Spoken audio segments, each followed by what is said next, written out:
देवर्षि नाथ जी वहाँ आए।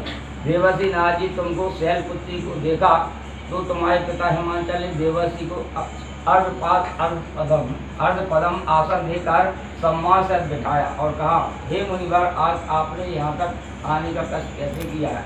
आज मेरा अहोभाग्य कि आपका शुभागमन यहाँ पर हुआ, कहिए क्या आज्ञा है?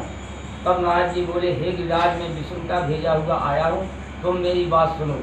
अब आप अपनी लड़की को उत्तम वरदान करें। ब्रह्मा, इंद्र, शिव आदि देवताओं में विष्णु के समान कोई नहीं है, इसलिए तुम मेरे मत से आप अपनी पुत्री का दान विष्णु भगवान को दें। हिमांचल बोले, यदि भगवान वासुदेव स्वयं ही पुत्री को ग्रहण करना चाहते तो फिर इसी कार्य के लिए आपका आगमन हुआ है, तो यह मेरे गौरव की बात है, मैं अवश्य उनको ही दूंगा।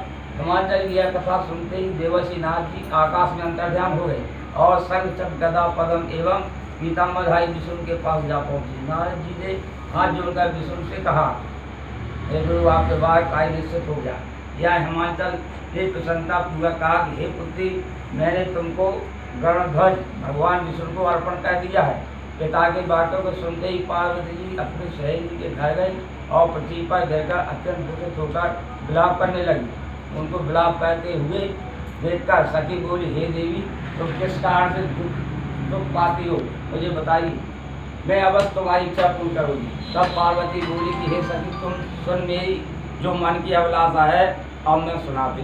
मैं महादेव जी को वर्ण चाहती, इसमें संदेह नहीं है। मेरे इस कार्य को पिताजी ने बिगाड़ना चाहा है, इसलिए मैं अपने शरीर का त्याग करूँगी। तथा पार्वती के इन वचनों को सुनकर सखी ने कहा, हे देवी, जिस वन को पिताजी ने देखा ना हो, जिस वन को पिताजी ने देखा ना हो, तुम वहाँ चली जाओ।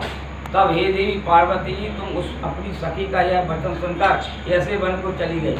पिता हिमांचल तुमको घर पर ढूंढने लगे और सोचा कि मेरी पुत्री को या तो कोई देव दानव अथवा किन्नर हरण कर ले गया।